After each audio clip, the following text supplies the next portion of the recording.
Hey, I'm Jonathan Sewell at Mitchell Mazda on the Boulevard in Enterprise, and this is a very, very quick tip, but just got in a vehicle that came in yesterday, and these were, as I mentioned before, part of the secondary allocation.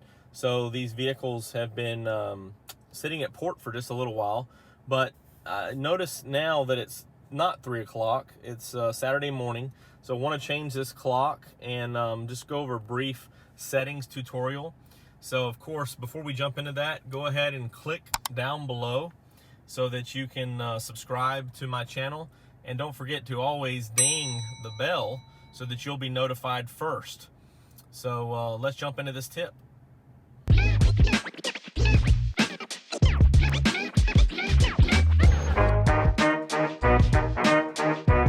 Alright, so we're on the home screen with the medallions here.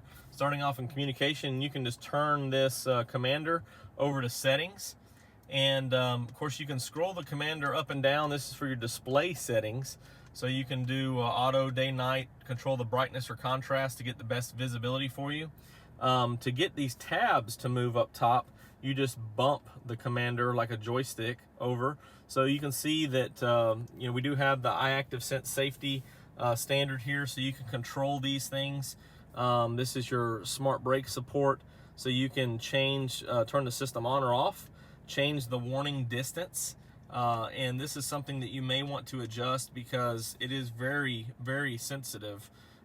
It's safe and I appreciate it, but it's very sensitive, so you might need to adjust that. Also, as we bump over to sound, pretty self-explanatory, but here's the one we want to focus on right here. Now you can GPS sync. So this one doesn't have GPS. So we need to go and scroll down to time zone. And here's where our problem is, coordinating universal time. So what we want to do is scroll down until we see central time, which I think I'm going the wrong way. Yeah, let's go back this way. Central. There we go. All right, then I'm gonna hit the back button. And you see that it changed time accordingly. However, we're still an hour away. And why is that? Because of this right here. So it's 10 o'clock, not 9 o'clock when you turn daylight savings time on. Bingo, there we are. So this is just a quick tip and something that maybe it's a little frustrating to me to get in and have the clock wrong, and maybe a little frustrating to you. Of course, this is one cool setting here. The rain sensing wiper, of course, I would leave that on, but your door locks, this is a Touring that has the advanced keyless entry. So you can change it in here. Auto door lock is when you shift into park or drive. Keyless lock volume, you can change that. Auto relock time. Walk away, I don't really care for this, but it's something that when you turn the car off and walk away with the key, it senses it and locks it. This is what I really wanted to focus on though, was the unlock mode. Click right here. You can choose all doors. Now I choose all doors because when I'm with the family and everything, I want to just be able to unlock the driver's door while the key's in my pocket, and then unlock all the doors so when people are trying to get in. But it's whatever your preference is, but that's how you do it inside the settings. And that's pretty cool. And so we'll go back again. You also have turn signals. You can change the 3 flash when you just bump it a little bit and change the volume on that, which is pretty cool because sometimes it can get a little annoying to some people. And then lighting, you have some options too. Interior lighting, high beam control. Again, the auto high beams.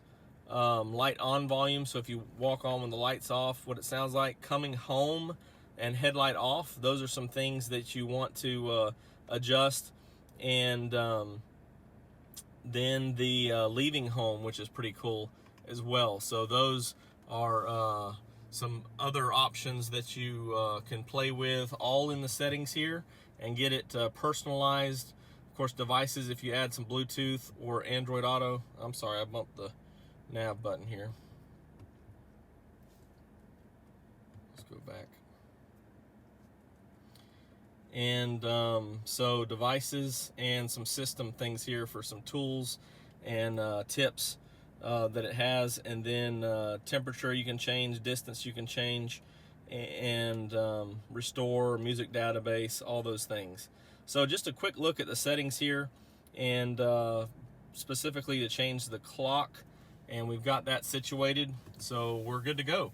Thanks for joining me for this quick tip on the Mazda CX-5, but also the Mazda Infotainment in this generation here on how to do some things. So if you have any other questions, drop them below. You can always call or text me at 334-718-0504. I'm Jonathan Sewell Sales at Mitchell Mazda on the Boulevard in Enterprise, and I really can't wait to see you in a new Mazda.